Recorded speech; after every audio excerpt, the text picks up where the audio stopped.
সিয়াম তো হচ্ছে আমার অনেক একদম মানে very অনেক close কাছের বন্ধু এবং আমি অবশ্যই চাইবো যে ওর কাজটা খুবই ভালো হোক এবং আমি ওর এর আগে যে সিনেমাটা করেছিল জঙ্গলি সেটাও খুব ভালো হয়েছে। সো এবার এটা আরো ভালো হোক সেটা ডেফিনেটলি চাইবো।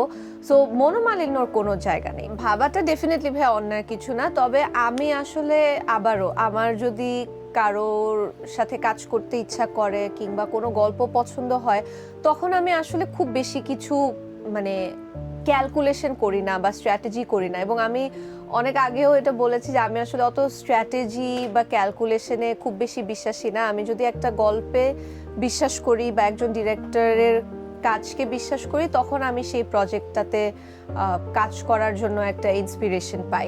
এবং আমার কাছে মনে হয় এটা আমার জন্য অনেক বড় একটা অপরচুনিটি হবে এত গুণী আর্টিস্টদের কে দেখার, মানে তাদের কাজের প্রসেসটা সামনাসামনি দেখা। এবং আমি আগেও বলেছি যে আমি যখন শাকিব ভাইয়ের সাথে কাজ করেছি আমি দেখেছি যে উনি কতটা ডেডিকেটেড এবং কতটা ডিসিপ্লিন। সো ওখান থেকে আমি একটা মানে আমি কিন্তু তাণ্ডব নিয়ে অনেকের অনেক ধরনের কথা ছিল যে আমার স্ক্রিন টাইম কম কিংবা নানান ধরনের হয়তো কমপ্লেন থাকতে পারে। তবে আমি অ্যাজ অ্যান আর্টিস্ট অনেক বেশি মানে স্যাটিসফাইড ছিলাম কাজটাতে, কারণ আমি অনেক কিছু শিখতে পেরেছি সেখান থেকে।